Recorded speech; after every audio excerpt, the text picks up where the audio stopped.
ஸ்ரீமதே ராமானுஜாய நமஹ. அனைவருக்கும் இனிய காலை வணக்கம். நாம ஸ்ரீமத் பாகவதத்தின் நாள் 27ல நாம இருக்கோங்க. ஸ்கந்தம் 3ல இருக்கோம். விதுர மைத்ரேய சம்வாதத்துல தான் இருக்கோம். அதுல வந்துட்டு நாமோ கபில சரித்திரம் தான் வந்து பார்த்துட்ருக்கோம். கபிலர் எவ்வாறு பிறந்தாரு, கர்தம பிரஜாபதி வந்து காட்டுக்கு போன பிறகு அவங்களுடைய தாயான தேவகோதி தனக்கு உபதேசம் செய்து தனக்கு மோட்ச பிராப்திய வழங்கணும்னு பிரார்த்தனைய வச்சுட்டதுனால, தன்னுடைய உபதேசத்த கூற ஆரம்பிச்சாரு அப்படின்றத பார்த்தோம். இத நாம 8 டைட்டிலா பிரிச்சுக்கிட்டோம். முதல் டைட்டில்ல வந்து தாயினுடைய பிரார்த்தனை என்ன அப்படின்றத பார்த்தோம். 2வது வந்துட்டு இந்த பிரபஞ்சத்துல எத்தனை தத்துவங்கள் இருக்குது. அதாவது பிரம்மம், ஈஸ்வரன்ற ஒரு தத்துவம் இருக்கு. அச்சித்து அப்படின்னு சொல்லக்கூடிய ஞானமில்லாத ஜட பொருள்கள், சித்து அப்படின்னு சொல்லக்கூடிய ஞானமுள்ள ஆத்மா. இந்த 3மே வந்து இருக்குது அப்படின்றத பார்த்து, இந்த அசித்தும், சித்தும் ஈஸ்வரனுக்கு உடலாகவே இருக்குது அப்படின்றதையும் பார்த்து, இந்த உலகமெல்லாம் எப்படி படைக்கப்படுது, எல்லா விளக்கத்தையும் வந்து தாய்க்கு வந்து கொடுத்தாரு. அப்போ ரொம்ப முக்கியமான கேள்வி வந்து கேட்கப்பட்டது. என்ன அப்படின்னா, ஆத்மா வந்து அறிவுடையது, ஞானமுடையது.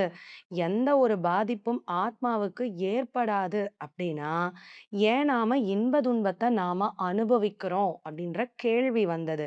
அப்போ அதற்கு விடையா, கர்மாவினுடைய பாதிப்புகள் தான் வந்துட்டு நம்மளுடைய இன்ப துன்பத்துக்கு காரணமே தவிர, அது வந்து ஒரு பிரதிபிம்பம் போல தான். அதுக்கு ஒரு உதாரணமும் கொடுத்தாங்க இல்லைங்களா? ஒரு பாத்திரத்துல நீர் எடுத்து சூரியனுடைய வெளிச்சத்த சூரியனுடைய அந்த பிம்பத்த அத பட வச்சா, காத்து அடிக்கிறப்போ பிம்பம் தான் ஆடுமே தவிர, அந்த சூரியன் வந்து ஆடுறதில்ல. அதப்போல தான் ஆத்மாவானது கர்மான்ற காத்தடிக்கிறப்போ இன்ப துன்பத்த அனுபவிக்கும். அதனால ஆத்மாவுக்கு எந்த ஒரு பாதிப்பும் கிடையாது அப்படின்றத பார்த்தோம். ஆத்மாவுக்கு பாதிப்பு இல்ல அப்படின்னா, ஏன் நமக்கு வலிக்குது? துன்பம் வர்றப்போ வலிக்குது. இன்பம் வர்றப்போ சந்தோஷமா இருக்கு. அத எப்படி அந்த ஆத்மா அனுபவிக்கிறான்? அப்படின்ற கேள்வி எழுது இல்லையா? தொட முடியாதுன்னா, அப்புறம் எப்படி அத வந்து அனுபவிக்குது? அப்படின்ற அந்த கேள்வி வருது. அப்போ அந்த கேள்விக்கு விடையா, மனது அப்படின்ற ஒரு புலன் இருக்குது. அதுதான் வந்துட்டு இந்த இன்ப துன்பத்த அனுபவிக்கிறதுக்கு காரணமா இருக்கு. மேலும் நம்மள பல தர்ம காரியங்கள் செய்ய வைக்கிறதும் இந்த மனதினுடைய பொறுப்பா தான் இருக்குது. தீய காரியங்கள்ல ஈடுபடுத்துவதும் இந்த மனதினுடைய செயலாகத்தான் இருக்குது. அப்படின்றது வரைக்கும் தான் நேத்திக்கு நாம பார்த்திருந்தோம். இன்னும் நாம மனதினுடைய தன்மை என்ன? மனது எப்படி நம்மள வழிநடத்துது? இல்ல நாம எப்படி நாமனா ஆத்மா. ஆத்மா மனச கட்டுப்படுத்தணுமா? இல்ல மனது ஆத்மாவ கட்டுப்படுத்த முடியாது.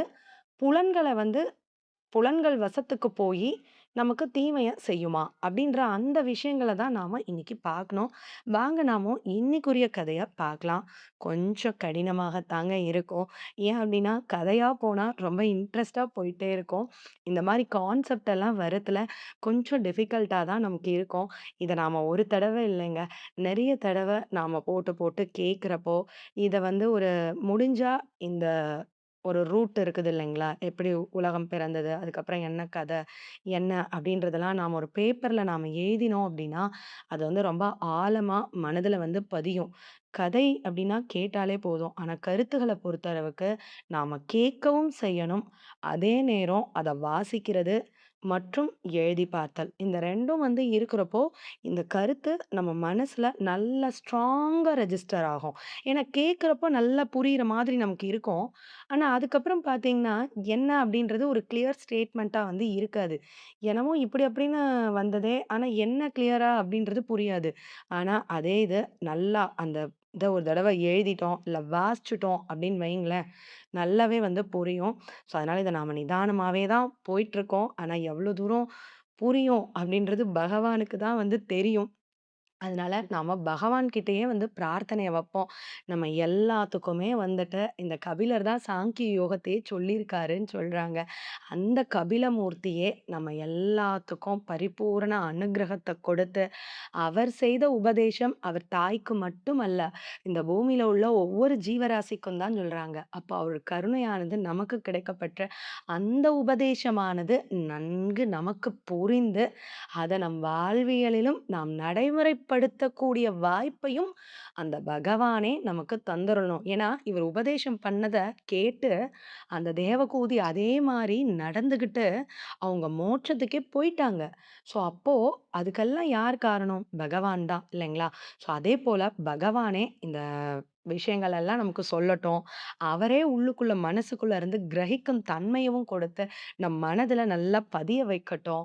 அத நாம நடைமுறைப்படுத்துறதுக்கும் அவரே கூட இருந்து உதவி செய்து, நம் ஒவ்வொருத்தருக்கும் அவரது திருவடியான மோட்ச பிராப்தியையே நமக்கு பரிசாக கொடுக்க வேண்டும் அப்படின்னு சொல்லி, ஆழ்வாராச்சான் திருவடிகளில அந்த பாரத்த ஒப்படைத்து, அவர்களது திருக்கரங்களினால் பகவானுடைய திருவடிகள்லயும் அந்த பிரார்த்தனையை வைத்து, நாம இந்த உபதேசங்கள கேட்க ஆரம்பிக்கலாம்.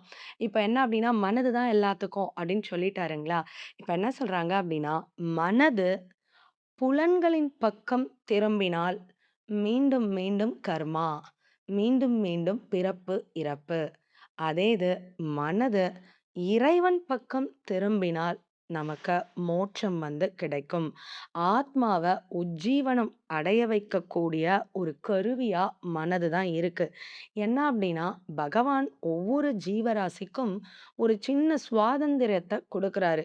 எல்லாமே அவர் தான் படைக்கிறாரு. உள்ள அவர் தான் வந்து ஆத்மாக்குள்ள அந்தராத்மாவா அவர் தான் இருக்காரு. எல்லாமே அவர் தான். அவர் இல்லாம அணு கூட அசையாது அப்படின்றது நிச்சயமான உண்ம.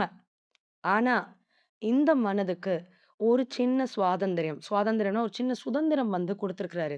என்ன அப்டின்னா, புலன்கள் மூலம் நெறைய விஷயத்த நாம கத்துக்குறோம் இல்லைங்களா? நல்ல விஷயம் எது? கெட்ட விஷயம் எது? அப்டின்றத அலசி ஆராய்ச்சி செய்து, எதுல நாம போகலாம் அப்டின்றத டிசைட் பண்ற அந்த ஒரு சின்ன உரிமைய வந்து பகவான் மனதுக்கு தான் வந்து கொடுத்திருக்கிறாரு அப்டின்னு வந்து சொல்றாங்க. ஸோ, அப்போ இந்த மனது தான் வந்து முடிவெடுக்கணும்.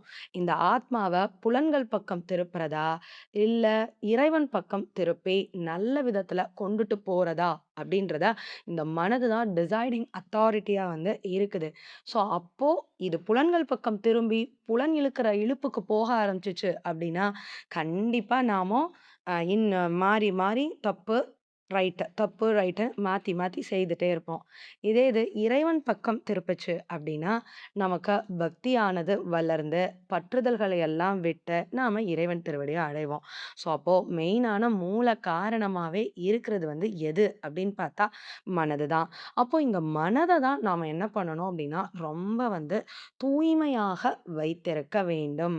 பிற சிந்தனைகள், தீய எண்ணங்கள் இதெல்லாம் வந்து வரவிடாம நாம வந்து பாதுகாக்கணும் அப்படின்னு வந்து சொல்றாங்க. ஸோ, அப்போ மனத பாதுகாக்கிறது எப்படி? அப்படின்ற கேள்வி வந்து வருது இல்லைங்களா? மனசு தான் எல்லாத்துக்கும் காரணம். ஓகே. மனசுல நாம நல்லதே தான் செய்யணும் அப்படின்னு நினைக்கிறோம். ஆனாலும் செய்ய முடிய மாட்டேங்குதே! அதுக்கு என்ன காரணம்? அப்படின்னு பார்த்தா, ஏன்னா மனதுமே வந்து 3 இதுல வந்து ஆட்பட்டிருக்கு. ராஜச, தாமச, சாத்வீகம் அப்படின்ற முக்குணங்களினுடைய கலவை வந்து மனதுக்கும் வந்து இருக்குது. ஸோ, அப்போ அந்த சாத்வீக குணம் வந்து மேலோங்கி இருக்கிறப்போ, நாம நல்ல விதமாவும், நல்ல காரியங்கள்லயும் ஈடுபடுவோம். இதே இது மற்ற 2ம் வந்து வந்தது அப்படின்னா, நாம தெரிஞ்சே கூட தப்பு செய்வோம். ஸோ, இந்த மாரிலாம் வந்து இருக்கு. சரி, அப்ப இந்த சாத்வீக குணத்த அதிகப்படுத்துறது எப்படி அப்படின்னு பார்த்தா, அது பகவானுடைய திருமேனிய தரிசனம் செய்யும்போதும், பகவானுடைய குணங்களை காதால கேட்கும்போதும், பகவான் கதைகளை கேட்கும்போது தான் இந்த மனதானது மற்ற 2 குணங்கள காட்டிலும் சாத்வீக குணமானது மேலோங்கும். அப்போ நமக்கு இறை பக்தியில ஈடுபாடு கூடும். பகவான் பக்கமா இந்த மனசு வந்து திரும்பும் அப்படின்னு வந்து சொல்றாங்க. ஸோ, அப்போ இந்த மனது வந்து பகவான் பக்கம் திரும்பணும் அப்படின்னா, அப்ப இந்த உலக காரியங்கள்லாம் எதையுமே செய்ய தேவையில்லையா? அப்படின்னு பார்த்தா, அதெல்லாம் கிடையாது. அதெல்லாம் கண்டிப்பா வந்து செஞ்சே ஆகணும். ஒரு மனிதனா பிறந்தா அவனுடைய வாழ்வியல் கடமையிலிருந்து தவறவே கூடாது அப்படின்றாங்க. என்னங்க இது போட்டு குழப்புறீங்க. சாமி தான் கும்பிடணும், அவர தான் பார்க்கணும், அவருக்கு தான் எல்லாம் செய்யணும் அப்படின்னு ஒரு பக்கம் சொல்லிட்டு, இந்த உடலுக்கான கடமை எல்லாத்தையும் செய்யணும் அப்படின்னு சொன்னா, இது ஒரு குழப்பமா இல்லையா? அப்படின்னு வந்து கேட்க தோணும் இல்லைங்களா? உண்மைதாங்க. அதாவது ஒரு தாமரை இலையில நீர் வந்து எப்படி இருக்குமோ, அதப்போல நாம வந்து இருக்கணும் அப்படின்னு வந்து சொல்றாங்க. தாமரை இலைன்றது இந்த உலகியல் வாழ்க்கை. இந்த நீருன்றது நம்மளுடைய மனது. நாமும் அந்த நீர் எப்படி தாமரை இலை மேல தான் இருக்கும். தனியா இருக்காது. ஆனா, அந்த தாமரை இலைக்கும், அந்த தண்ணீருக்கும் சம்மந்தமே கிடையாது இல்லைங்களா? ஸோ, அதப்போல நம் மனதானது பகவான் மீதே தான் எப்போதும் பற்றுக்கொண்டு, அவருக்கான காரியங்கள்ல ஈடுபடத்தான் செய்யணும். ஆனா, இந்த உலக வாழ்க்கையல்ல, குடும்பத்தில தான் கண்டிப்பா இருக்கணும். அதற்கான கடமைகளை எல்லாம் பெர்ஃபெக்ட்டா நாம பற்றற்ற நிலையில செய்யணும். அதோட அந்த காரியமும் பகவான் நமக்கிடப்பட்ட கட்டளைன்னு நெனச்சு, அதையும் பகவான் திருவடிகளுக்கே ஒப்படைத்து நாம் செய்யணும் அப்படின்னு சொல்றாங்க. ஸோ, அப்போ இந்த மனத பகவான் பக்கத்துல திருப்பணும். அதே நேரம் நம்மளுடைய கடமையவும் செய்யணும் அப்படின்னு சொல்லிட்டாங்க. இனி அடுத்து இப்ப இந்த மனது அப்படின்ற அந்த டாபிக் முடிஞ்சது. அதுக்கப்புறம் என்ன டாபிக் வருது அப்படின்னு பார்த்தா, பக்தி அப்படின்ற ஒரு டாபிக் வருது. ஏன் அப்படின்னா, இப்போ மனத டெக்ளேர் பண்ணிட்டாங்க இல்லைங்களா? என்ன அப்படின்னா, மனத பகவான் பக்கத்துல திரும்பணும் அப்படின்னா என்னன்னு சொல்லிட்டாங்க. அது நமக்கு நன்மைய வழங்கக்கூடியது. அப்ப பகவான் பக்கம் திருப்புறதுக்கு என்னெல்லாம் வழிமுறைகள் அப்டின்னா, பக்தி தான் வழிமுறை அப்டின்றது நமக்கே தெரியும். ஸோ, அதனால தான் இந்த பக்திய பத்தி இப்ப எக்ஸ்ப்ளைன் பண்ண போறாங்க. பக்தியில எத்தன வகைகள் இருக்குது அப்டின்னு பார்த்தா, 4 வகைகள் இருக்குதாம். பக்தியிலேயே 4 வகைகளா? அது என்ன அப்டின்னு பார்த்தீங்கன்னா, பக்தியும் தாமச பக்தி, ராஜச பக்தி, சாத்வீக பக்தி அப்படின்னு ஒரு 3 பக்தியும், கடைசி நிர்குண பக்தி அப்படின்னு சொல்லி இன்னொன்னு எக்ஸ்ட்ரா இருக்குது. இந்த 4 விதமாகவும் பக்தி இருக்குதாம். அதுல முதல் பக்தி என்ன அப்படின்னா, தாமச பக்தி அப்படின்னு பார்த்தோம் இல்லைங்களா? இந்த தாமச பக்தின்றது என்னன்னா, நாம பகவான வழிபாடு செய்வோம், எல்லாமே செய்வோம். ஆனா நம்மளோட பர்ப்பஸ் மட்டும் பார்த்தீங்க அப்படின்னா, நல்ல விதமா இருக்காது. அதாவது ஒருத்தருக்கு தீங்கு விளைவிக்கணும். ஒருத்தர அழிக்கணும். அவங்க நல்லா இருக்கக்கூடாது. அப்படின்னு சொல்லி இறைவன் கிட்ட போய் பக்தி பண்றாங்க இல்லைங்களா? அந்த மாரி பக்தி கூட நம்ம கேள்விப்படுறோம் இல்லைங்களா? ஒருத்தன அழிக்கணும் அப்படின்றதுக்காகவே ஏதோ ஒரு யாகத்த நடத்துறது, ஹோமத்த நடத்துறது, இல்ல எதையாவது ஒரு காரியத்த செய்றது, இல்ல பகவானுக்கே அ நேர்த்திக்கடன்கள் எல்லாம் செய்றது. இன்னொருத்தவங்கள அழிக்கணும் அப்படின்றதுக்காக இல்லைங்களா? ஸோ, அந்த மாரி பக்தி இருக்கவே கூடாது அப்படின்னு சொல்றாங்க. இங்க பாகவதத்துல உதாரணம் எத காட்டியிருக்காங்க அப்படின்னு பார்த்தா, அசுரர்கள் பண்ணக்கூடிய பக்தி தாமச பக்தியாம். ஏன் அப்படின்னா, அவங்க ஆயிரக்கணக்கான ஆண்டுகள் தவம் இருக்கான். ஒரு அசுரன் ஆனா, அவனோட அடிப்படை என்னன்னு பார்த்தா, பிற உயிர்கள துன்புறுத்தணும். அப்படின்றது அவனோட அடிப்படையா இருக்குது. தேவர்கள துன்புறுத்தணும். மற்ற எல்லா தெய்வத்தையும் கட்டுப்பாட்டுக்குள்ள கொண்டு வரணும். அப்படின்ற அந்த ஒரு தீய எண்ணத்தோட பக்தி பண்றான் இல்லையா? ஸோ அதுதான் தாமச பக்தி. அந்த மாரி பக்தி நமக்கு இருக்கக்கூடாது. அப்படின்னு சொல்றாங்க. 2வது ராஜச பக்தி. என்ன அப்படின்னா, நம்மளுடைய ஆசைகள நிறைவேற்றிக் கொள்வதற்காக, நம்மளுடைய தேவைகள் இருக்குது இல்லையா? அதெல்லாம் நிறைவேத்திக்கணும் அப்படின்றதுக்காக இறைவன போய் வழிபாடு செய்றது.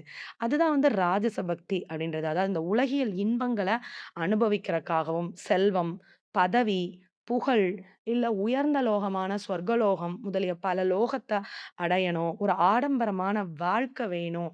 அப்படின்றதுக்காகவும் பக்தி பண்றது. இன்னொரு வகையும் இருக்கு. என்ன அப்படின்னா, மற்றவங்க நம்மள புகழணும். இவங்க ரொம்ப நல்லா பக்திமான். இவங்க ரொம்ப நல்லா சாமி கும்பிடுறவங்க அப்படின்னு மற்றவங்க நம்மள புகழணும் அப்படின்றதுக்காகவும், நம்மளுடைய தேவைகள், ஆசைகள நிறைவேத்திக் கொள்வதற்காகவும் பண்ணக்கூடிய பக்தியானது ராஜச பக்தி அப்படின்னு சொல்லப்படுது. ஸோ அப்போ தாமச பக்தின்றது பிறருக்கு கெடுதல விளைவிக்கிறக்காக பண்ற பக்தி. ராஜச பக்தி அப்படின்றது நம்மளுடைய ஆசைகள், புலனின்பங்களுடைய ஆசைகள நிறைவேற்றிக் கொள்வதற்காகவும், நமக்கு ஒரு புகழ்ச்சி வரணும் அப்படின்றதுக்காகவும் பண்ணக்கூடியது தான் இந்த ராஜச பக்தி அப்படின்றது.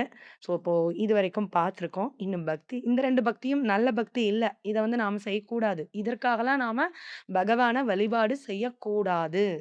உன்னதமான பக்தி தான் நாம பண்ணணும். இறைவன கும்பிடுறது பெருசு இல்ல. எந்த எண்ணத்தோட நாம கும்பிடுறோம் அப்படின்றது ரொம்ப பெருசு அப்படின்னு சொல்றாங்க இல்லைங்களா?